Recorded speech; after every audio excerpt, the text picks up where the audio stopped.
Let's get more on this now, because we can talk to the journalist and Middle East analyst Nabila Ramdani, who's in our central London studio for us this morning. A very good morning to you. Thank you very much indeed for joining us. How significant was this announcement made after the election polls had closed last night, and what does it mean for Egypt this morning? Well, it was very significant indeed, and in fact it confirmed a decision which had been taken already a couple of days ago. Remember, before the second round, of the presidential election. Remember, we started the day back then with the Constitutional Court meeting to make a decision on the legitimacy of the candidacy of Ahmed Shafiq, Hosni Mubarak's latest prime minister, and the court was supposed to decide that effectively any candidate who served on the Mubarak regime would be disqualified for running for presidency.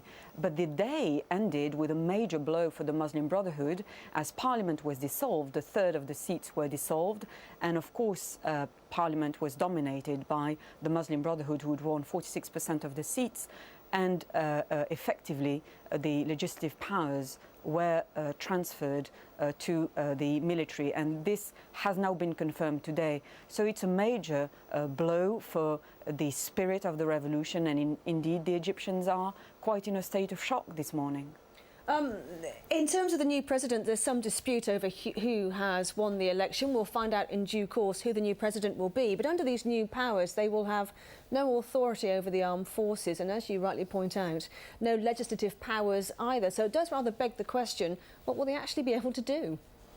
Well, that's the crux of the matter, really, because whoever wins the election, and it seems that the Muslim Brotherhood candidate takes a marginal lead at this point, will be with no significant powers, if any at all.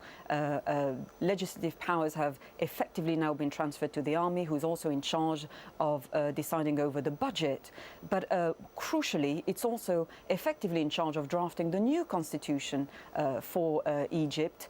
And so whoever wins the election will be left with no parliament, no constitution. The powers of the new president haven't been defined yet. And it's, of course, not a desirable situation in the wake of Egypt's first free presidential elections.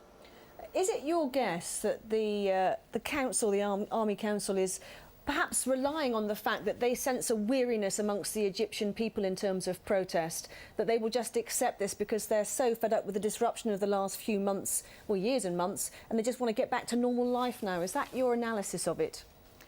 I think most definitely a vast section of the Egyptian population is tired of the ongoing chaos.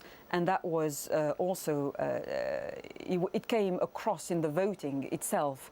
The reason why people voted for Ahmed Shafiq, it's because they wanted the restoration of law and order. Some in the provinces especially, people disapproved of the strikes and the chaos in the wake of the revolution, and indeed during the revolution. So a section of the population is tired of the ongoing volatile situation, but it also was very much disappointed by the straightforward choice they were offered. They didn't want an Islamist government, and they certainly didn't want a remnant of the old regime. And so there were an awful lot of people who took part massively in the demonstrations which led to the removal of Mubarak, which were left without a viable candidate to represent them in the new Egypt. Would it be your analysis, therefore, that if there isn't much widespread public protest to these new measures, regardless of who is installed as president or not, the revolution, if that's what you'd like to call it, hasn't achieved anything much, really, apart from replacing Mubarak, but the system still remains pretty much the same? Yes, indeed, but I would qualify the next phase, if you want. I would say that we will see in the next few days a major standoff between the Muslim Brotherhood and indeed the army, the two major political forces essentially in the country. We've already heard an MP and a spokesperson for the Muslim Brotherhood saying that, contesting the fact that the new constitution is now effectively being supervised by the army. He is effectively saying that the people who were put in charge of drafting the new constitution should keep working on it. So we are likely to see major confrontations between the Muslim Brotherhood and the army in the next coming days. Okay. Nabila Ramdani, we're grateful for your time. Thank you very much for joining us.